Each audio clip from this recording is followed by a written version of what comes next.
여러분 안녕하십니까? 벤자민의 공식 포착입니다. 만나서 반갑습니다. 오늘 한화솔루션 수급 잠시 체크해 보고요. 그리고 신주인수권증서 거래 첫날이었죠.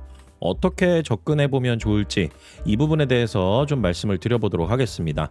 우선은 수급적인 부분에서 오늘 주가도 약 3.8% 정도 하락하고 기관 매도세가 많았는데 이 기관 매도세 중에서도 특징적인 부분이라고 하면은 금융투자가 좀 매도가 많았습니다.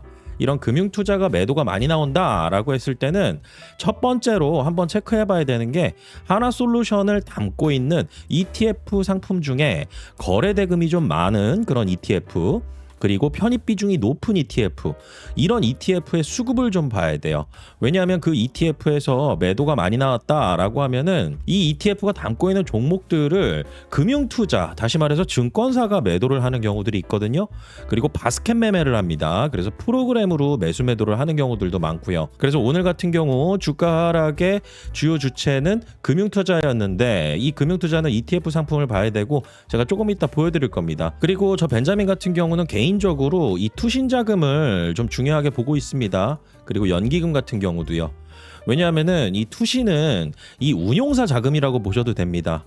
이 법적으로 이 공모펀드 운영하는 곳들, 이 운용사가 자신의 계정으로 사고 파는 행위를 할 수 없게 만들어 놨습니다. 신탁회사한테 맡겨놓고 사고 파는 것에 대한 지시를 하는 거죠. 그리고 그 신탁회사 같은 경우는 주문 들어오는 대로 사고 팔기만 하는 것이고요. 법적으로 이 주문을 내는 곳과 그리고 실질적으로 자산을 보관하는 신탁회사, 이 수탁사라고도 하죠. 이렇게 분리가 되어 있기 때문에 투신자금 같은 경우는 운용사의 자금이라고 보셔도 됩니다. 그런데 일반적인 패시브 ETF랑은 조금 다르게 지수를 추정하면서도 플러스 알파 전략을 추구해요. 그러다 보니까 좋은 종목이 있다, 그리고 상승 여력이 있다라고 하는 종목들, 이런 종목들 같은 경우는 꾸준하게 담거든요. 그런데 최근 들어서 투신의 매도세가 계속 이어져 왔다가 오늘 같은 경우는 이 매도세가 줄어들면서 순매수로 전환하는 이런 모습이 발견이 됐고요. 그리고 연기금 같은 경우도 금액이 크지는 않지만은 순매수로 오늘 전환을 했다. 이 부분을 저는 좀 주목해서 보고 있습니다. 그리고 개인 투자자 수급 계속 이어져 오면서 이 유상증자 관련해 가지고, 그리고 신주인수권 증서 이 매매 관련해서 관심이 좀 많으신 것 같아요. 그리고 하나솔루션이 가지고 있는 저력들도 있잖아요. 그런 부분들 관련해 가지고는 앞으로 계속 모니터링을 하면서 저희가 추적하고 관찰해야 될 대상이 될 거고요. 자, 그래서 오늘 수급적인 부분에 있어서 대표적인 ETF 하나솔루션을 포함하고 있는 대표 ETF 하나를 말씀드린다라고 하면은 플러스 태양광 NESS, 에너지 저장 장치와 태양광 관련된 하나 자산운용의 ETF 상품입니다. 자산 규모도 좀 큰 편이고요. 하나솔루션의 구성비도 24%로 상당히 높습니다. 빠져나올 일은 절대 없을 거예요. 태양광 테마니까. 그래서 오늘 이 ETF에서 매도 물량이 상당히 나왔을 텐데 이 매도 물량 같은 경우는 실제 거의 대부분은 개인 투자자라고 보셔야 됩니다. 이 개인 투자자들 매수 매도에 따라서 금융투자, 다시 말해서 증권사가 이 상품 바스켓 매매를 하게 되는데 이 ETF가 결국 담고 있는 종목들의 평균 수익률을 쫓아가야 되거든요. 그래서 ETF가 하락하게 되면은 여기에 맞춰서 이 보유 종목들 매도를 같이 하게 되는 이런 상황들이 벌어지고, 반대의 경우는 상승의 경우가 있겠죠. 그래서 일반적인 어떤 매수 매도의 수급적인 부분이지 좋고 나쁨의 문제는 아니었다, 이렇게 볼 수가 있을 것 같습니다. 그리고 오늘 이 장 초반에 좋은 소식이 좀 나왔는데 주가에 영향을 크게 주지는 못했어요. 한화큐셀 메타에 공급할 200메가와트급 태양광 사업 수주를 했다. 그런데 이게 공시로 나왔으면 좋았을 텐데 공시로 나오지 않았습니다. 이 공시에도 기준이 있거든요. 의무 대상으로 공시를 하게 됐을 때는 대규모 법인 같은 경우는 직전 연도 매출액 대비 2.5% 이상이면 공시해야 되고요. 일반 법인인 경우에는 5% 이상이라고 하면 공시를 해야 됩니다. 그런데 두 개 다 해당이 안 돼서 공시가 나오지는 않았어요. 그래서 금액 규모로는 크게 임팩트 있는 정도의 수준은 아닐 것이다, 이렇게 볼 수가 있는 거겠죠. 그런데 이 조지아주의 하나큐셀 카터스빌 공장, 이 공장은 다 지어졌고 이제 본격적으로 수주 물량이 누적돼서 늘어날 가능성이 있지 않을까. 그리고 탈중국한 태양광, 이 부분에 대해서 미국 내 수요도 분명히 계속 늘어날 수 있는 가능성이 있고요. 그래서 저는 이런 기사가 나왔다라는 것 자체만으로도 하나솔루션에 투자하는데 긍정적인 부분으로 보고 있습니다. 자, 그러면은 오늘 신주인수권증서 거래 첫날이었는데 제가 어제 영상에서도 좀 말씀을 드렸죠. 변동성 클 거라고요. 그래서 시가 5,590원으로 시작해서 6,020원까지 올라갔다가 종가는 5,700원으로 마무리를 지었습니다. 자, 그런데 여기에서 좀 기준을 둔다라고 하면은 제가 어떤 얘기를 말씀을 드렸었냐면 하나솔루션의 첫 번째로는 1차 발행가 보는 것도 중요한데 지금 1차 발행가 기준으로 현재 주가와 비교해서 본다라고 하면은 가격 자체가 안 맞아요. 그런데 이게 왜 그런지는 제가 이전에도 좀 말씀을 드렸었죠. 1차 발행가보다 지금 예상되는 확정 발행가액이 더 낮습니다. 그래서 오늘 기준으로 제가 계산을 해보니까요. 25,200원이 산출이 되고 있어요. 1차 발행가는 27,900원이죠. 이 기준으로 현재 주가 차이 본다라고 하면은 약 3,500원 정도 수준입니다. 그리고 25,200원 기준으로 보면은 약 6,700원 정도 신주인수권증서 가격을 말하는 거예요. 그런데 이 내용을 말씀드리는 이유가 실제로 신주인수권증서 거래를 하는 기관 투자자들 같은 경우는 여기에 대해서 어느 정도 계산을 하고선 맞춰가지고 이게 싸다 비싸다 결정을 하거든요. 그런데 지금 기준으로 보면은 25,200원의 기준에서 약간은 싼 구간에 들어와 있기는 합니다. 하지만은 실제 이 하나솔루션의 확정 발행가액이 얼마가 나올지는 저희가 이 시간이 좀 더 필요하거든요. 그런데 지금 예상되는 부분으로 25,200원이라는 가격이 산출이 되는 거고 실제 데이터 같은 경우는 7월 10일부터 7월 16일까지 데이터가 들어가야 됩니다. 아직은 시간이 남았지만은 미리 계산을 해봤을 때도 어떤 부분을 알 수 있느냐, 주가 레벨이 지금 수준에서 이어진다라고 하면은요 이거 25,000원대까지 낮아지는 거예요.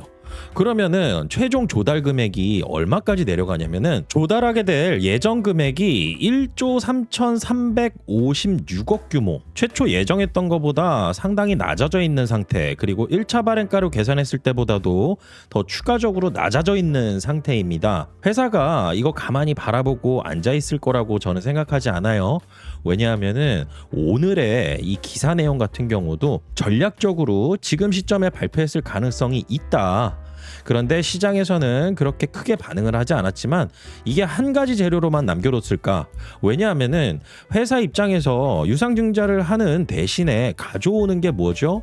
주주들한테 욕먹는 대신에 또 가져오는 게 바로 돈입니다.